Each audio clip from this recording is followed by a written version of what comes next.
ତ ଆଜି ଆମେ ପଢ଼ିବା ଦଶମର ଏମାଇଲର ଷ୍ଟୋରି ଗଳ୍ପ ଗୋଟେ ବେଲ ଅଶ୍ୱତ୍ଥ ବଟବୃକ୍ଷ। ଯାହା ଲେଖକ ହେଉଛନ୍ତି ରବି ପଟ୍ଟନାୟକ।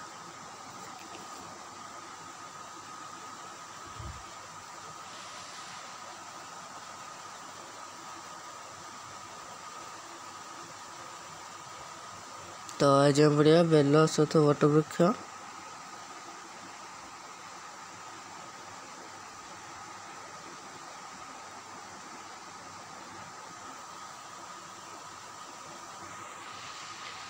ଲେଖକ ହେଉଛନ୍ତି ରବି ପଟ୍ଟନାୟକ। ସେ 1935 ମସିହାରେ ଜନ୍ମଗ୍ରହଣ କରିଥିଲେ ଓ 1991ରେ ମୃତ୍ୟୁବରଣ କରିଥିଲେ। ଓଡ଼ିଆ କ୍ଷୁଦ୍ରଗଳ୍ପ ରଚୟିତା ରବି ପଟ୍ଟନାୟକ ଓଡ଼ିଶାର ମୟୂରଭଞ୍ଜ ଜିଲ୍ଲା ଅନ୍ତର୍ଗତ ରାଇରଙ୍ଗପୁରଠାରେ ଜନ୍ମଗ୍ରହଣ କରିଥିଲେ। ସେ ଭୂତତ୍ତ୍ୱବିତ୍ ଭାବେ ଚାକିରି କରୁଥିଲେ, ଅଥଚ ସେ ଓଡ଼ିଆ ଭାଷା ସାହିତ୍ୟ ଓ କଳା ସଂସ୍କୃତି ପ୍ରତି ଅନୁରାଗୀ ଥିଲେ। ତ ଓଡ଼ିଆ କ୍ଷୁଦ୍ରଗଳ୍ପ ରଚୟିତା ରବି ପଟ୍ଟନାୟକ ଓଡ଼ିଶାର ମୟୂରଭଞ୍ଜ ଜିଲ୍ଲା ଅନ୍ତର୍ଗତ ରାଇରଙ୍ଗପୁରରେ ଜନ୍ମଗ୍ରହଣ କରିଥିଲେ। ରବି ପଟ୍ଟନାୟକ କେଉଁଠାରେ ଜନ୍ମଗ୍ରହଣ କରିଥିଲେ? ରାଇରଙ୍ଗପୁରଠାରେ।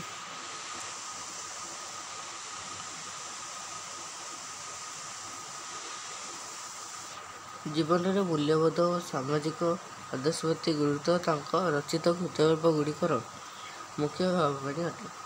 ତାଙ୍କ କ୍ଷୁଦ୍ରଗଳ୍ପ ପୁସ୍ତକ ଗୁଡ଼ିକ ହେଉଛି ଅନ୍ଧଗଳିର ଅନ୍ଧକାର, ବହୁରୂପୀ, ରାଗତୋଡ଼ି, ହିରଣ୍ୟଗର୍ଭ, ବିଷୁବରେଖା, ମଧ୍ୟଗାନ୍ଧାରୀ, ଅମରଲତା, ବିଚିତ୍ରବର୍ଣ୍ଣ ଇତ୍ୟାଦି।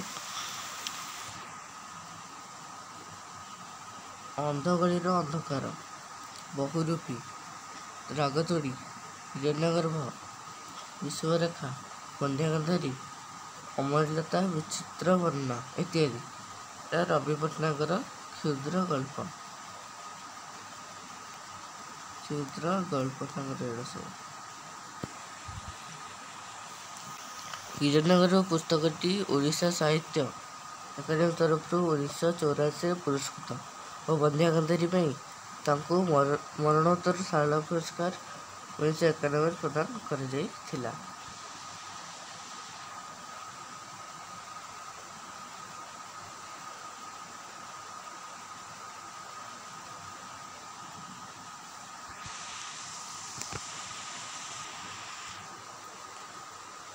ବେଲ ଅଶ୍ୱତ୍ଥ ବଟବୃକ୍ଷ ଗଳ୍ପଟି ନବରବି ପତ୍ରିକାରେ ପଞ୍ଚମ ସଂଖ୍ୟା ଅର୍ଥାତ୍ ନଭେମ୍ବର 1974ରେ ପ୍ରକାଶ ପାଇଥିଲା। ମାତୃଭୂମି ପ୍ରତି ଆକର୍ଷଣ, ପରିବେଶ ପ୍ରତି ସଚେତନତା ଓ ସାମ୍ପ୍ରତିକ ଜୀବନଭୂମିର ବାସ୍ତବତାକୁ ଗାଳ୍ପିକ ଏହି ଗଳ୍ପରେ ରୂପାୟନ କରିଛନ୍ତି। ବଟବୃକ୍ଷ ଓ ଜନନର ପ୍ରତୀକ ଏବଂ ଅଶ୍ୱତ୍ଥ ତଥା ବଟବୃକ୍ଷ ଭଳି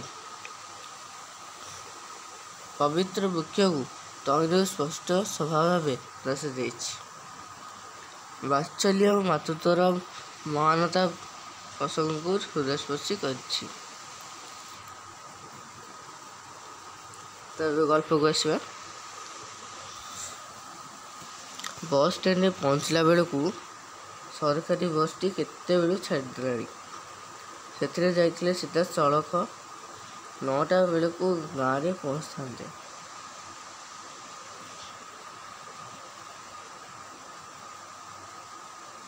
କିନ୍ତୁ ଆଉ ତ ଉପାୟ ନାହିଁ। ପଛ ବସ୍ ଧରି ଫୁଲନଖରାରେ ଓହ୍ଲେଇ ପୁଣି ଆଉ ଥରେ କୁଜି ଘରୋଇ ବସ୍ରେ ବସି ଗାଁ ପାଖ ବସ୍ ଷ୍ଟାଣ୍ଡରେ ପହଞ୍ଚିଲା ବେଳକୁ 11ଟା ହେଲାଣି। ଏକେ ତ ବୈଶାଖ ମାସ ଖରା, ସକାଳ 8ଟା ବେଳକୁ ବି ବାହାରକୁ ଗୋଡ଼ କାଢ଼ି ହୁଏନା। ଏବେ ଏଇ 11ଟା ବେଳକୁ ଚାରିଆଡ଼ୁ ନିଆଁ ଜଳୁଛି ସେମିତି। ଖରାକୁ ଚାହିଁ ହେଉନି, ଆଖି ବୁଜି ହୋଇଯାଉଛି ତେଜରେ। ପବନଟା ବି ନିଆଁ ପରି ତାତିଛି। ତ ବସ୍ ଷ୍ଟାଣ୍ଡରେ ପହଞ୍ଚିଲା ବେଳକୁ ସରକାରୀ ବସ୍ଟି କେତେବେଳୁ ଛାଡ଼ିଦେଲାଣି।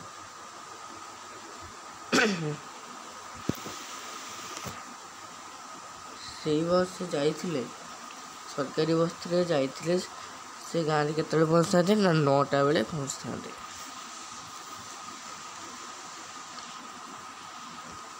କିନ୍ତୁ ତାଙ୍କ ପାଖରେ ଆଉ ଉପାୟ ନଥିଲା। ସେଥିପାଇଁ ସେ ପଛ ବସ୍ ଧରି ଫୁଲନଖରାରେ ଓହ୍ଲେଇ ପୁଣି ଆଉ ଥରେ କୁଜି ଘରୋଇ ବସ୍ରେ ବସି ଗାଁ ପାଖ ବସ୍ ଷ୍ଟାଣ୍ଡରେ ପହଞ୍ଚିଲା ବେଳକୁ ହେଲାଣି 11ଟା।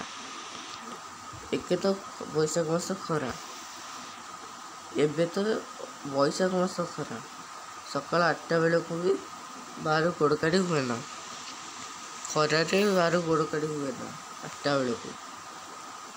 ଏବେ ଏଇ 11ଟା ବେଳକୁ ଚାରିଆଡ଼େ ନିଆଁ ଜଳୁଛି ଯେମିତି, ଖରାକୁ ଚାହିଁ ହେଉନି, ଆଖି ବୁଜି ହୋଇ ଆସୁଛି ତା ତେଜରେ,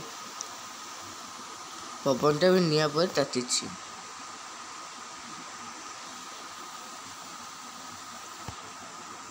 ଏତେବେଳେ ଆଉ ଗାଁକୁ ଯିବେ କି ନ ଯିବେ, ଏମିତି ଦୋଦ ପାଞ୍ଚ ହୋଇ ବସ୍ ଓହ୍ଲେଇ ନଟବର ବାବୁ ବସ୍ ଷ୍ଟାଣ୍ଡ ପାଖରେ ଥିବା ଏକ ଚାକୁଣ୍ଡା ଗଛ ତଳରେ ପାନ ଜଳଖିଆ ଦୋକାନ କରିଥିବା ହରିଗୁଡ଼ିଆର ଚାଳି ଆଡ଼କୁ ମୁହେଁଇଲେ। ଏତେବେଳେ ଆଉ ଗାଁକୁ ଯିବେ ନା ନ ଯିବେ, ସେଟା ଭାବି ଭାବି ନଟବର ବାବୁ ବସ୍ ଓହ୍ଲେଇ ବସ୍ ଷ୍ଟାଣ୍ଡ ପାଖରେ ନା, ବସ୍ ଷ୍ଟାଣ୍ଡ ହେଲେ ଏଇଠି, ଏଠି ଗୋଟେ ଚାକୁଣ୍ଡା ଗଛ ତଳରେ ଗୋଟେ ପାନ ଜଳଖିଆ ଦୋକାନ ଦିଆଯାଇଥିଲା। କିଏ ଦେଇଥିଲା ନା ହରିଗୁଡ଼ିଆ। ତାରି ଚାଳିଆ ଆଡ଼କୁ ନଟବର ଗଲେ।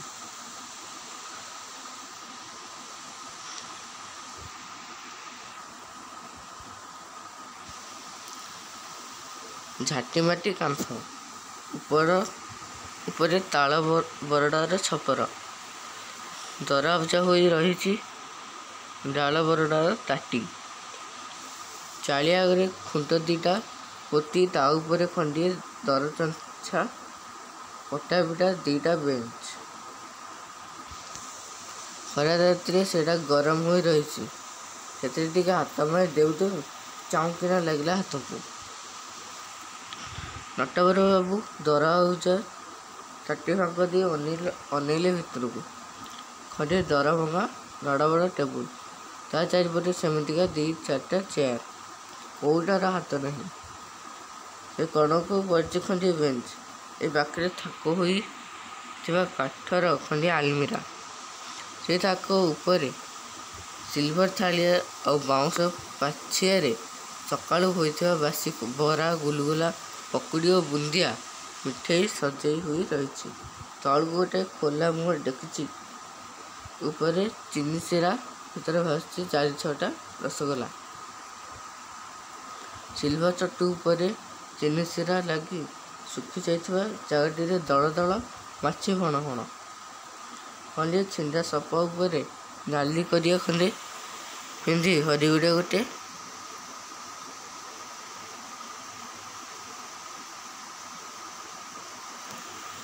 କଣରେ ଗଡ଼ପଡ଼ ହେଉଛି।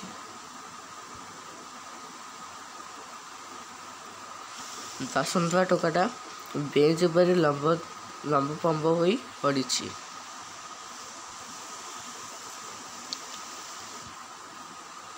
ତ ନଟବର ବାବୁ ବସ୍ ଷ୍ଟାଣ୍ଡରୁ ସେଇ ଚାକୁଣ୍ଡା ତଳେ ଥିବା ଗଛ ତଳେ ଥିବା ସେଇ ପାନ ଜଳଖିଆ ଦୋକାନ କରିଥିବା ଚାଳିଆ ଆଡ଼କୁ ମୁହେଁଇଥିଲେ। କିଏ? ନଟବର ବାବୁ। ତ ସେଇ ଘରଟିକୁ ଆସିକି ଦେଖିଲା ବେଳକୁ, ପାନ ଦୋକାନଟିକୁ ଆସିକି ଦେଖିଲା ବେଳକୁ ସେଇଟା ଝାଟିମାଟି କାନ୍ଥ, ଉପରେ ତାଳ ବରଡ଼ାର ଛପର, ଦର ଆଉଜା ହୋଇ ରହିଛି ତାଳ ବରଡ଼ାର ତାଟି, ଚାଳିଆ ଆଗରେ ଖୁଣ୍ଟ ଦିଟା ପୋତି ତା ଉପରେ ଖଣ୍ଡିଏ ଦରକଞ୍ଚା ପଟାପିଟା ଦିଟା ବେଞ୍ଚ। ଖରା ରାତିରେ ସେଇଟା ଗରମ ହୋଇ ରହିଛି, ଖରା ରାତିରେ ବି ବେଞ୍ଚଟା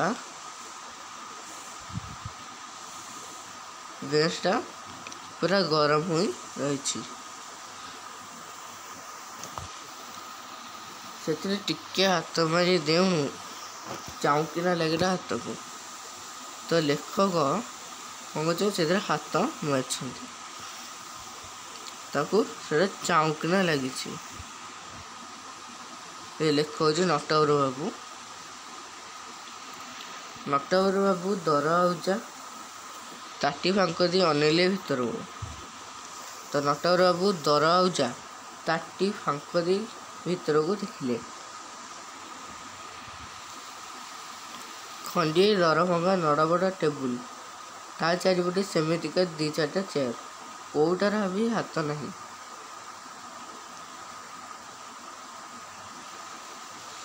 ଗୋଟେ ନଡ଼ବଡ଼ା ଟେବୁଲଟିଏ ପଡ଼ିଥିଲା।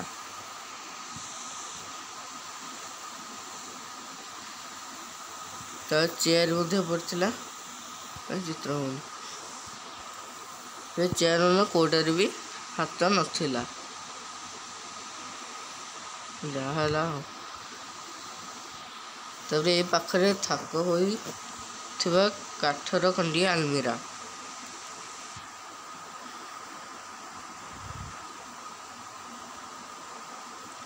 ସେ କଣକୁ ପଡ଼ିଛି ଖଣ୍ଡିଏ କାଠ ବେଞ୍ଚ। ସେ କାଠର ଗୋଟେ ବେଞ୍ଚରେ ମଧ୍ୟ ସେଠି ପଡ଼ିଛି। ସେ ଏ ପାଖରେ ଥାକ ହୋଇଥିବା କାଠର ଖଣ୍ଡିଏ ଆଲମିରା, ତାରି ପାଖରେ ଥିଲା କାଠଲା ଆଲମିରା। ସେଇ ଥାକ ଉପରେ ସିଲଭର ଥାଳିଆ ଆଉ ବାଉଁଶ ପାଚିଆରେ ସକାଳୁ ହୋଇଥିବା ବାସି ବରା, ଗୁଲୁଗୁଲା, ପକୁଡ଼ି, ବୁନ୍ଦିଆ, ମିଠେଇ ସଜେଇ ହୋଇ ରହିଛି। ତଳ ଗୋଟାଏ ଖୋଲା ମୁହଁ ଡେକ୍ଚି ଉପରେ ଚିନିସେରା ଭିତରେ ଭାସୁଛି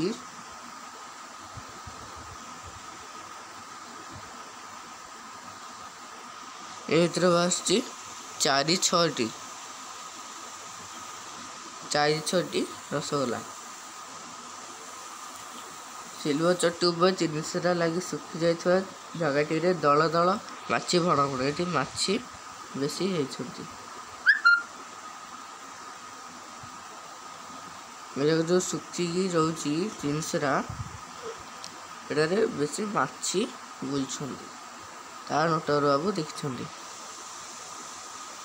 ଖଣ୍ଡିଏ ଛିଣ୍ଡା ସପ ଉପରେ ନାଲି କରିଆ ଖଣ୍ଡେ ପିନ୍ଧି ହରିଗୁଡ଼ିଆ ଗୋଟେ କଣରେ ଗଡ଼ପଡ଼ା ହେଉଛି।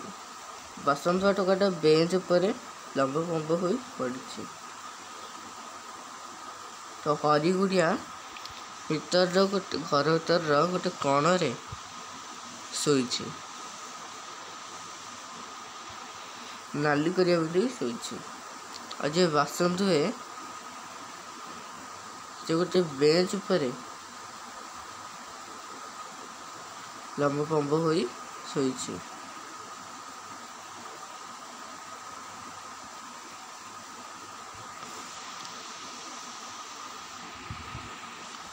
ନଟବର ବାବୁ ଧୀର ଗଳା ଡାକିଲେ, ହରି ଅଛୁ କିରେ? ପରିଚିତ ଗଳାର ସ୍ୱର ଶୁଣି ହରିଗୁଡ଼ିଆ ମୁଣ୍ଡ ଟେକି ଚାହିଁଲା। ଆଉ ତାପରେ ଧଡ଼ପଡ଼ ହୋଇ ଉଠି ବସି ମୁଣ୍ଡ ଉପରେ ହାତ 2ଟା ଲଗେଇ ଦେଇ କହିଲା, ଆରେ ନଟ ଭାଇ ଯେ, ଏ ଉଦୁଦିଆ ଖରାବେଳଟାରେ କୋଉଠୁ ଆସିଲ ମ? ଏଇ 10ଟା ବସରେ? ହରିଗୁଡ଼ିଆର ପାଟି ଶୁଣି ବାସନ୍ତ ମଜା ଟୋକାଟା କେତେବେଳୁ ଛିଡ଼ା ହୋଇଗଲାଣି। ତ ନଟବର ବାବୁ ଯେତେବେଳେ ହରିଗୁଡ଼ିଆକୁ ଡାକିଛନ୍ତି, ସେତେବେଳେ ହରିଗୁଡ଼ିଆ ଉଠିକି କହିଛି, ଆରେ ନଟ ଭାଇ ଯେ, ଏ ଉଦୁଦିଆ ଖରାବେଳଟାରେ କୋଉଠୁ ଆଇଲ ମ? ଏଇ 10ଟା ବସରେ? ସେ ଏଭଳି ପଚାରିଛନ୍ତି। 10ଟା ଯେଉଁ ବସ୍ ଆସିଛି, ସେଥିରେ ନଟବର ବାବୁ ଆସିଥିଲେ କ'ଣ? ସେ ପଚାରୁଛନ୍ତି। କିଏ? ନା ହରିଗୁଡ଼ିଆ।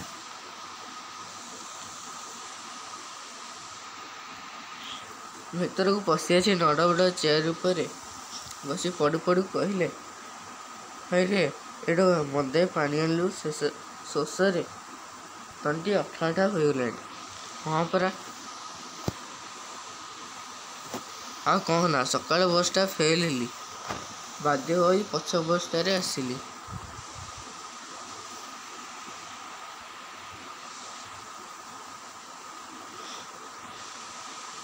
ତ ଏଠି ହରିଗୁଡ଼ିଆ ପଚାରୁଛନ୍ତି କାହିଁକି ସଞ୍ଜ ବସ୍ରେ ଆଇଲନି? ଆଉ କ'ଣ ତୋର ଅଛି? ଏଇଟା କହିଛନ୍ତି ଯେ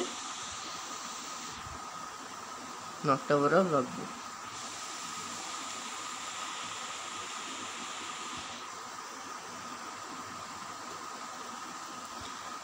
ଆଉ ତୋର କ'ଣ ଅଛି? ଖାଲି ସଞ୍ଜ ବେଳକୁ ତାର ପାଇଲି। ତାର ଅର୍ଥ ହେଲା କ'ଣ ନା ଖବର। ଖାଲି ସଞ୍ଜ ବେଳକୁ ଖବର ପାଇଲି ବୋଉର ଦେହ ଖରାପ। ରାତିରେ ତ ଆସିବା ପାଇଁ କିଛି ନାହିଁ, ତେଣୁ ବାଧ୍ୟ ହୋଇ ସକାଳୁ ଆସିଲି। ଏଠି ହରିଗୁଡ଼ି ଆଉ ଥରେ ପଚାରୁଛନ୍ତି କି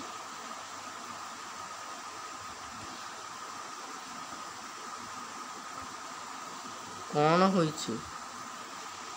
ନଟବର ବାବୁ ଯେଉଁ ପଚାରିଲେ, କହିଲେ କି ତାଙ୍କ ବୋଉଙ୍କର ଦେହ ଖରାପ ଅଛି।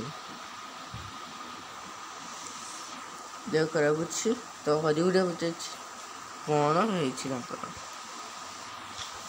ତ ଏଠି ଆଉ ଥରେ ନଟବର ବାବୁ କହିଛନ୍ତି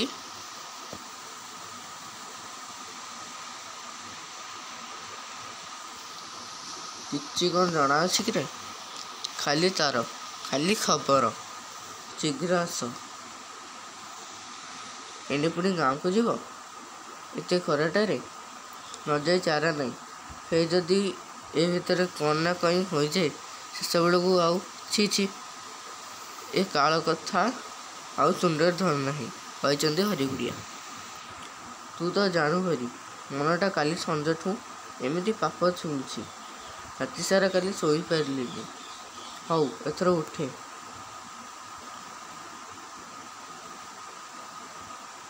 ଗାମୁଛାଟାକୁ ପାଣିରେ ଭିଜେଇ ମୁଣ୍ଡ ଉପରେ ଥୋଇ ଛତା ଧରି ବାହାରି ପଡ଼ିଲେ ନଟବର ବାବୁ।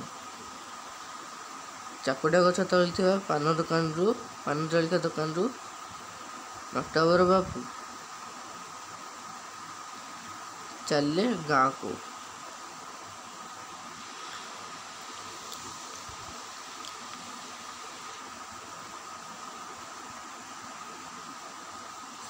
ସଡ଼କ ତଳକୁ ଲମ୍ବିଛି ଅଙ୍କା ମଙ୍କା ହୋଇ ପାଦଚଲା ରାସ୍ତା। ସଡ଼କ ତଳକୁ ଲମ୍ବିଛି ଅଙ୍କା ମଙ୍କା ହୋଇ ପାଦଚଲା ରାସ୍ତା। ବର୍ଷା ଦିନେ ହିଡ଼ ଉପରେ ରାସ୍ତା ବଦଳରେ ଏଥର ବିଲ ମଝିରେ ରାସ୍ତା ହୋଇଛି। ବିଲ ମଝିରେ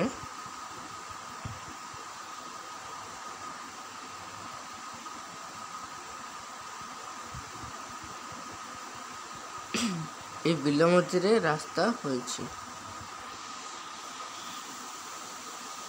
ଚାରିଆଡ଼ର ଆବଡ଼ା ଖାବଡ଼ା ଧାନ ଗଛ ଥୁଣ୍ଟା। ବୁଦା ମଝିରେ ସେଇ ଟିକକ ବେଶ ଚିକ୍କଣ ପରିଷ୍କାର। ମଣିଷ ଚାଲି ଚାଲି ଧୂଳି ହୋଇଗଲାଣି ଠାଏ ଠାଏ। ନଟବର ବାବୁ ସେଥିରେ ଚାଲି ଚାଲି ସେ ବିଲ ମଝିରେ ଥିବା ରାସ୍ତାରେ ଚାଲି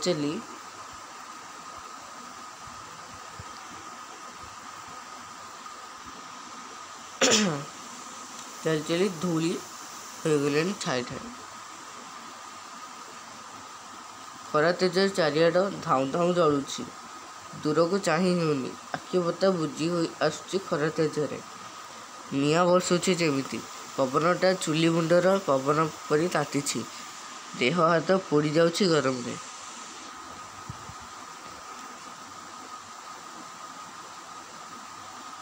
ଏସବୁକୁ ଭ୍ରୂକ୍ଷେପ ନ କରି ନଟବର ବାବୁ ଛତା ମୁଣ୍ଡାଇ ମୁଣ୍ଡରେ ଓଦା ଗାମୁଛା ଥୋଇ ଚାଲିବାକୁ ଆରମ୍ଭ କଲେ। ଏକ ଲୟରେ। ପହଞ୍ଚୁ ପହଞ୍ଚୁ ଯଦି ବେଶୀ ଡେରି ହୋଇଯାଏ, ଡେରି ହେଇଯିବାକୁ ବୋଲି ନଟବର ବାବୁ କିଛି ନ ଶୁଣି କ'ଣ କଥାକୁ ଭ୍ରୂକ୍ଷେପ ନ କରି ସେ ସେଇ ରାସ୍ତାରେ ଚାଲିଛନ୍ତି। ଛତାଟିଏ ଧରିଛନ୍ତି।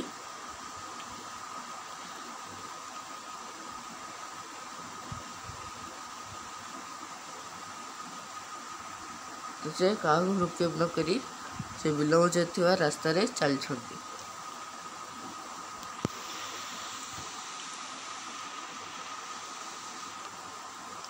ସେମିତି କିଛି ବେଶୀ ନ ହୋଇଥିଲେ ବୋଉ କେବେ ଟେଲିଗ୍ରାମ କରିନଥାନ୍ତା। ବେଶୀ କିଛି ଦେହ ଖରାପ ହେଇଥିଲେ ତାଙ୍କ ବୋଉ କେବେ ବି ଫୋନ୍ କରିନଥାନ୍ତେ। ସେଇ ଯେ 5 ବର୍ଷ ଦିନରୁ ବାପା ମଲା ଠାରୁ ସେ ବୋଉର ଏମିତି ଦେହ ଖରାପ କେବେ ଦେଖିନାହାନ୍ତି। ନଟବର ବାବୁଙ୍କ ବାପା ଯେବେଠୁ ମଲେଣି ସେତେବେଳଠୁ ତାଙ୍କ ବୋଉର ଦେହ ଖରାପ କେବେ ଦେଖିନାହାନ୍ତି। ଦେଖିଥିଲେ ମଧ୍ୟ ବୁଝିପାରି ନାହାନ୍ତି। ଆଉ ହୋଇଥିଲେ ବି ବୋଉ ତାଙ୍କଠାରୁ ଲୁଚେଇ ରଖିଛି। କେତେ କଷ୍ଟରେ ମଣିଷ କରିଛି ସେ।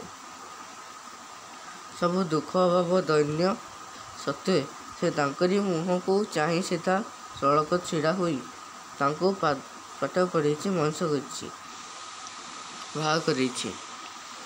ନିଜର ସବୁ ସୁଖ ସୁବିଧାକୁ ଜଳାଞ୍ଜଳି ଦେଇ କେବଳ ତାଙ୍କରି ପାଇଁ ସେ ନିଜ ଜୀବନକୁ ଏକାବେଳକେ ଉତ୍ସର୍ଗ କରି ଦେଇଛନ୍ତି।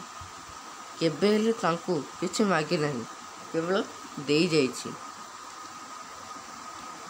ସାମାନ୍ୟ ଚାକିରି, ସେଥିରେ 4-5ଟା ପିଲା, ଦରମା ଯାହା ଆଣନ୍ତି ସେତିକିରେ ସଂସାର ଚଳିବା କଷ୍ଟ। ସେଥିପାଇଁ ତାଙ୍କୁ ପାଖରେ ରଖିବାକୁ ଯେତେ କହିଲେ ବି ସେ କେବେ ଭୁବନେଶ୍ୱରରେ ନ ରହି ଗାଁକୁ ପଳେଇ ଆସିଛି। ତ ନଟବର ବାବୁ ସେ ବିଲ ମଝିରେ ଥିବା ସେ ରାସ୍ତାରେ ଯାଉଁ ଯାଉଁ ଏତେ କଥା ସବୁ ଭାବିଛନ୍ତି। ଭାବି ସେ ଚାଲିଛନ୍ତି। ଆଗକୁ ଚାଲିଛନ୍ତି ସେ ଭାବି।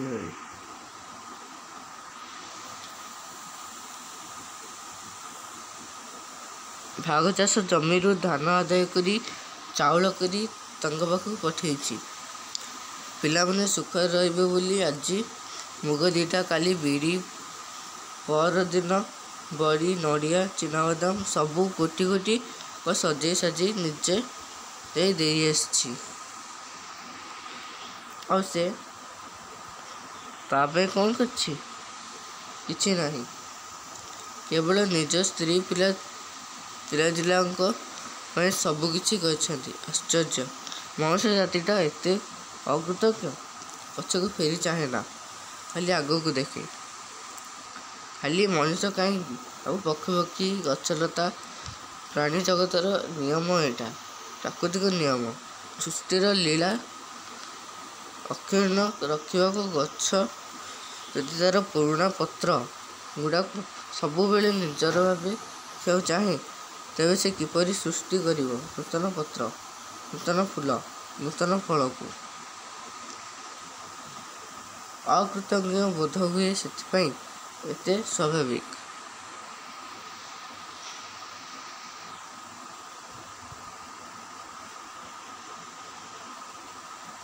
ପିଲାଙ୍କ ପାଇଁ ସେ ନିଜେ ବା କ'ଣ ନ କରୁଛନ୍ତି? ନିଜେ ଭଲ କରି ଖଣ୍ଡେ ନ ଖାଇ ନ ପିନ୍ଧି ପିଲାଏ କେମିତି ଭଲ ଖାଇବେ, ଭଲ ପିନ୍ଧିବେ, ଭଲ ପାଠ ପଢ଼ିବେ, ସେଥିପାଇଁ ଅନବରତ ଖଟି ଚାଲିଛନ୍ତି। ସକାଳଠାରୁ ରାତି ପର୍ଯ୍ୟନ୍ତ କେବଳ ସେଇ ଚିନ୍ତା। ନିଜେ ଯେମିତି କଷ୍ଟ ସହି ପାଠ ପଢ଼ିଥିଲେ, ସବୁ ଅସୁବିଧା ସହ୍ୟ କରିଥିଲେ, ସବୁବେଳେ ମନରେ ଭାବନା ହୋଇଛି ଯେ ମୋ ପିଲା ସେମିତି କଷ୍ଟ ନ ପାଆନ୍ତି, ସେତିକି ଅସୁବିଧା ଭୋଗ ନ କରନ୍ତି। ତାଙ୍କ ମନରେ ଗରିବ ବୋଲି ଯେମିତି ହୀନ ମନ୍ୟତା ନ ରହୁ, ସେଥିପାଇଁ ପାରୁ ପର୍ଯ୍ୟନ୍ତ ଚେଷ୍ଟା କରି ଆସିଛନ୍ତି। କିନ୍ତୁ ଫଳ କ'ଣ ହୋଇଛି?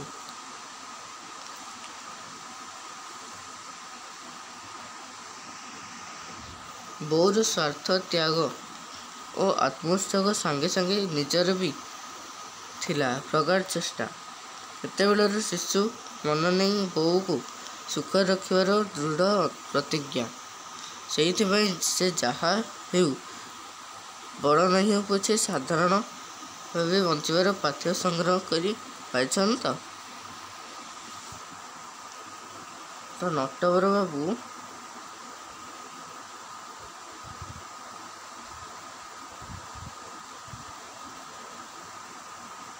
ସେଇ ବିଲ ମଝିରେ ଯେଉଁ ରାସ୍ତା ଥିଲା,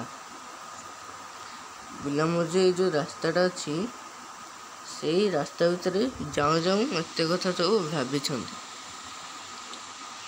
ସେ ଚାଲିଛନ୍ତି ଆଉ ମୁଣ୍ଡରେ ଏସବୁ କଥା ମଧ୍ୟ ଚାଲିଛି ଯେ ବୋଉ ତାଙ୍କ ପାଇଁ କେବେ ଚାଉଳ ପଠାଏ, କେବେ ବଡ଼ି ପଠାଏ, କେବେ ନଡ଼ିଆ ପଠାଏ, କେବେ ଚିନାବାଦାମ ପଠାଏ, କେବେ ଆଉ କ'ଣ ପଠାଏ, କିନ୍ତୁ ନିଜେ କିଛି ମାଗେ ନାହିଁ। ଆଉ ତାଙ୍କୁ ଯେତେ ଭୁବନେଶ୍ୱର ରହିବାକୁ କହିଲେ ସେ ଗାଁକୁ ପଳାନ୍ତି। ତ ଆଜି ପାଇଁ ଏତିକି। ଆସନ୍ତାକାଲି ଆମେ ଭିଡ଼ିଓରେ ପଡ଼ିବା। ତ ଥ୍ୟାଙ୍କ ୟୁ। କ୍ଲାସ୍ ଆଟେଣ୍ଡ କରିଥିବା ସମସ୍ତଙ୍କୁ ଥ୍ୟାଙ୍କ ୟୁ।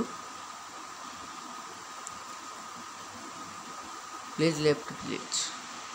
Thank you.